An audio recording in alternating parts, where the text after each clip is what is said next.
মুহররমের আমল হলো দুইটা। কয়টা? সবাই কথা বলেন। আশুরার আমল কয়টা? দুইটা। এক নম্বরের আমল হলো রোজা। এক নম্বরের আমল কি? রোজা। হাদিসের ভিতরে এসে আল্লাহর নবী বলেন, قال النبي صلى الله عليه وسلم أفضل الصيام بعد رمضان شهر الله المحرم। আল্লাহর নবী বলেন, ও আমার মায়ের উম্মতের দল, রমজানের রোজার পরে আল্লাহর কাছে সবচেয়ে দামি হলো মুহররম মাসের রোজা। এই মুহররম মাসের রোজার মর্যাদা আল্লাহর কাছে অনেক বেশি।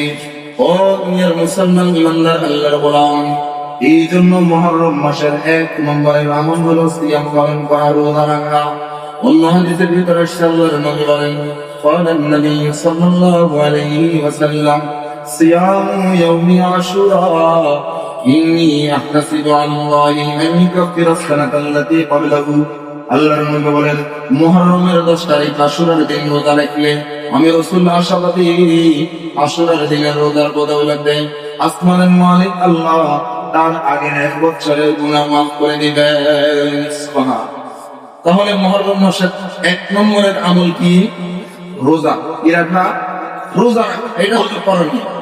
2 নম্বরের করণীয় হলো তওবা করা। কি করা? তওবা করা। হাদিসের ভিতরে এসে হযরত আলী রাদিয়াল্লাহু তাআলা থেকে বর্ণিত, একজন ব্যক্তি ওনাকে প্রশ্ন করলেন, ওগো আলী, যে আমি যদি রমজান মাসের পরে কোন মাসের রোজা রাখতে চাই, আপনি আমাকে কোন মাসে রোজা রাখার নির্দেশ দেন? হযরত আলী বলেছে, আল্লাহর বান্দা, তুমি যে প্রশ্নটা আমাকে করছো, সেম এই প্রশ্নটা আমি একজন ব্যক্তিকে আল্লাহর নবীকে করতে শুনেছি। সুবহানাল্লাহ।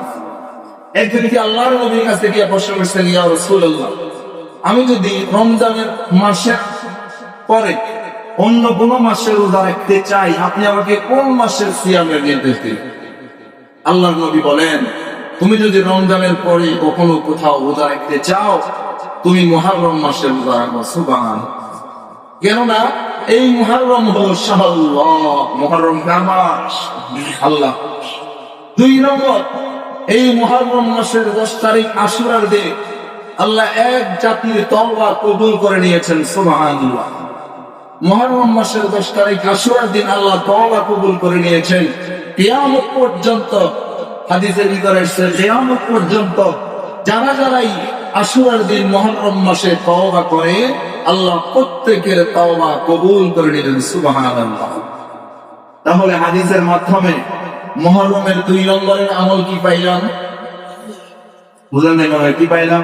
তওবা করা। 1 নম্বরের আমল কি? সিয়াম পালন করা। 1 নম্বরের আমল কি? সিয়াম পালন করা। 2 নম্বরের আমল কি? তওবা করা।